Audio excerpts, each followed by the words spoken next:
They were gentlemen. I mean, they weren't assholes. They were nice men, but they were hardcore. Sam Elliott breaks his silence. The actors he refuses to work with again. They were rough. They were grounded.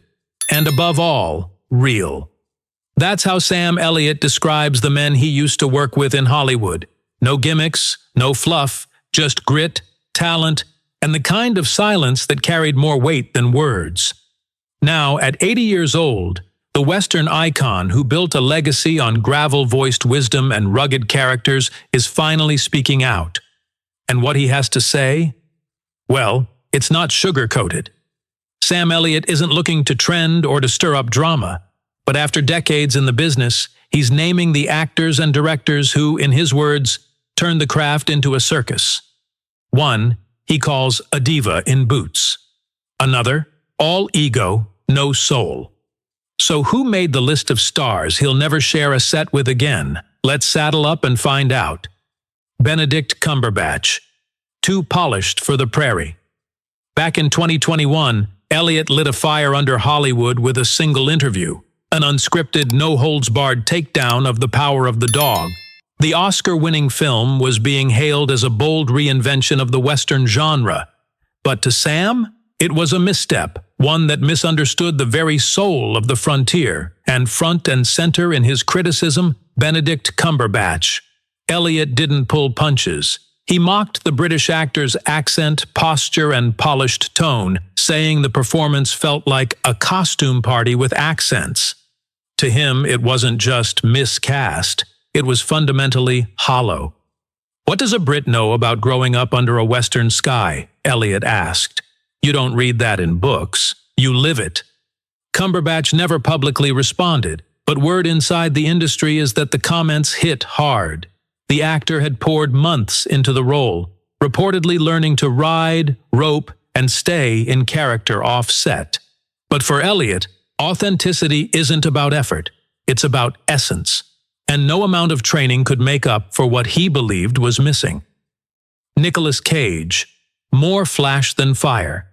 When Ghost Rider paired Elliott with Nicolas Cage, some fans expected sparks to fly.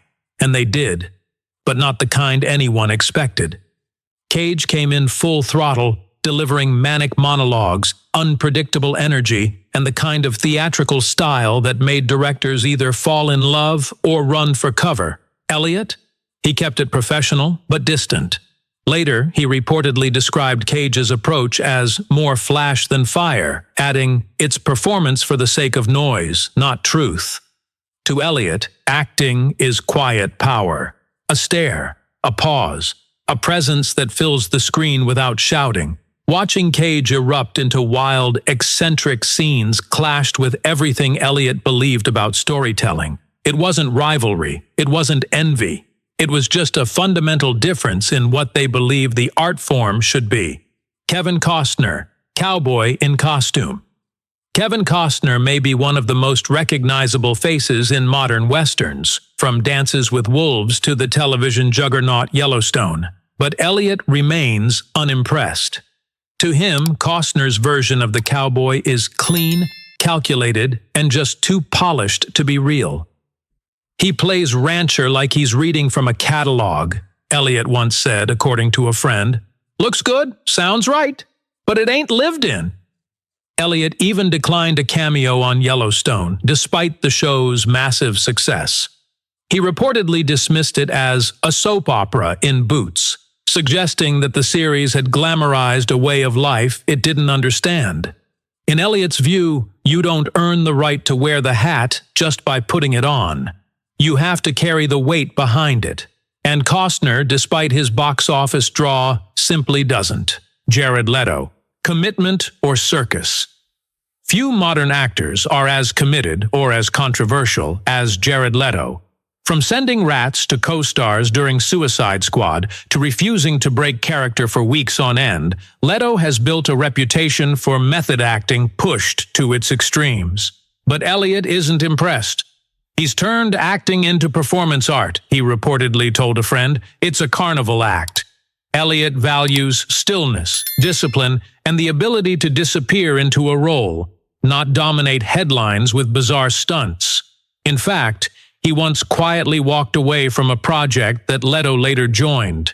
No press statement, no dramatic exit, just a silent departure. That silence for Elliott said everything. To him, acting isn't about sacrificing your co-stars for your process. It's about respecting the story and the people telling it with you. Ashton Kutcher, charisma without depth.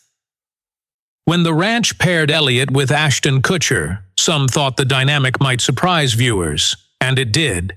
But not in the way Netflix expected. Kutcher, by all accounts, was respectful, generous, and eager to learn. But Elliott never quite warmed up. Insiders say he stayed reserved, never unkind, but never close. He's got heart, but not roots, Elliott allegedly said. Elliott didn't fault Kutcher for his fame or success, but for what he felt was missing: life experience, the kind that shows in your eyes before you say a word. To Elliott, Kutcher's sitcom background and celebrity status were more surface than substance. Still, the veteran actor never clashed with his younger co-star. He showed up, did the work, and moved on. But the emotional distance was obvious, and it spoke louder than words. Jane Campion, The Creative Clash. The fallout from Elliott's critique of the power of the dog didn't stop with actors. Director Jane Campion fired back, publicly and unapologetically. "He's not a cowboy," she said at an awards show. "He's an actor." Campion saw Elliott's remarks as outdated and narrow, an attempt to gatekeep a genre long overdue for reinvention. But Elliott never responded.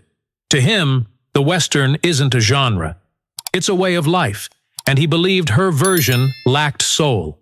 Their feud symbolized something deeper, a generational clash over who gets to tell certain stories and how. Campion's bold psychological exploration of masculinity may have been lauded by critics, but Elliott saw it as romanticized and disconnected. And in classic Sam Elliott style, he didn't rant, he didn't tweet. He simply went quiet and stayed there. Jeff Bridges, From Brother to Stranger. Of all the names on this list, the most personal might be Jeff Bridges. The two were once seen as kindred spirits, real men in a town built on illusion. Their on-screen chemistry in The Big Lebowski became legendary. But somewhere along the way, the bond frayed. After Bridges won his Oscar for Crazy Heart, those close to Elliott say things changed. Bridges became more polished, more distant, not arrogant, just different. "He didn't become someone new," Elliott reportedly said. "He became someone I didn't recognize." There was no feud, no fallout, just silence. They stopped attending events together, stopped sending notes, stopped showing up. And for Elliott, who values loyalty above all else, that silence was the loudest break of all. A final word from The Last Cowboy. Sam Elliott isn't on a mission to destroy reputations. He's not bitter. He's not jealous. He simply holds the line for a version of acting and storytelling that he believes is worth defending. He's seen the industry change. He's watched sincerity get replaced by spectacle. And he's watched actors chase fame instead of truth. But he refuses to bend to the trend. He's not the loudest voice in the room. He never has been. But in a town filled with noise, that gravelly whisper still commands attention. So, what do you think? Has Hollywood moved on without Sam Elliott? Or is he one of the last voices trying to bring it back down to earth? Let us know in the comments. If you believe in real stories, raw opinions, and a bit of old-school grit, hit that like button, share the video, and subscribe to the channel. Every subscription helps us buy one more black coffee to fuel the truth. Thanks for riding with us. And until next time, stay sharp, stay grounded, and never forget the value of silence that means something. See you on the next video.